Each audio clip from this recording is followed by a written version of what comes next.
এই লোকটির হাতে যে জিনিসগুলো দেখতে পাচ্ছেন তা হচ্ছে বিশ্বের সবচেয়ে জনপ্রিয় চিজ বা পনির। ইতালির বিখ্যাত এই পনিরগুলোর নাম হচ্ছে পারুমজান চিজ। এই চিজ ইতালির কেবল কয়েকটা নির্দিষ্ট জায়গায় তৈরি হয়, যেমন পার্মা, রোগিও এমিলিয়া, মডেনা আর বেলগোনা, এছাড়াও মন্টুয়ার কিছু অংশে। প্রায় 900 বছর ধরে এই পনির বানানো হচ্ছে, আর এর পদ্ধতিও প্রায় একই রকম রয়েছে। এই কারণেই এর স্বাদ আর গঠন এত আলাদা। এই পনির বানানোর জন্য প্রথমেই দরকার হয় ভালো গরুর দুধ।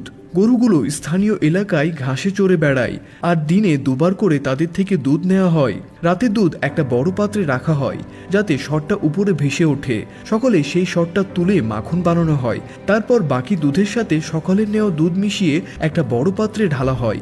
আগের দিনে চিজ বানানোর পর যে ছানার জলটা থাকে সেটাও একটু পরে দুধের সাথে মেশানো হয়।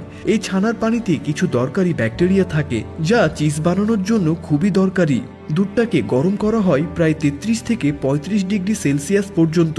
তারপর তাতে রেনেড মেশানো হয়। রেনেড মূলত দুধটাকে জমাট বাঁধায়। জমাট বাঁধা দুধটাকে ছোট ছোট করে কাটা হয়। এরপর সেগুলোকে আস্তে আস্তে গরম করা হয় প্রায় 50 ডিগ্রি সেলসিয়াস পর্যন্ত। এতে করে সেখান থেকে পানি বেরিয়ে যায় আর সেগুলো শক্ত হয়ে যায়। যখন ছানাগুলো পাত্রের তলায় জমে যায় তখন সেগুলো একটা কাপড়ে তুলে মুড়ে নেওয়া হয়। এই স্তূপটাকে দুই ভাগে ভাগ করা হয়।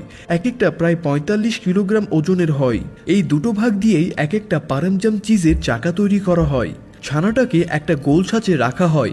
এই ছাঁচে চিজের গোল আকার হয়। তারপর চিজের চারপাশে একটা প্লাস্টিকের বেল্ট জড়িয়ে দেওয়া হয় যাতে রেগিওনো নামক তৈরির তারিখ আর কোন জায়গা থেকে এসেছে সেটা লেখা থাকে। পরে পনিরের খোসার অংশ হয়ে যায়। চিজটাকে হালকা করে চেপে দেওয়া হয় যাতে বেশি পানি বেরিয়ে যায় আর আকারটা ঠিক থাকে। 2-3 দিন ধরে চিজগুলোকে উল্টে রাখা হয় আর নর্মাল তাপমাত্রায় রাখা হয়। তারপর সেগুলো একটা লবণাক্ত জলে ডোবানো হয়। প্রায় 20 দিন ধরে এই লবণাক্ত জলে রাখা হয়। এই লবণ চিজটাকে অনেকদিন সংরক্ষণ করে রাখতে আর স্বাদ বাড়াতে সাহায্য করে। এরপর চিজগুলো কিছুদিন রেখে পুরনো করার জন্য একটা ঘরে নিয়ে যাওয়া হয়, যেখানে তাপমাত্রা আর বাতাস খুব সাবধানে নিয়ন্ত্রণ করা হয়। চিজগুলো কাঠের তাকে রাখা হয় যাতে সেগুলো বাতাস পেতে পারে। এখানে রাখা অবস্থায় চিজগুলোকে নিয়মিত পরিষ্কার করা হয় আর উল্টে দেওয়া হয় বারবার।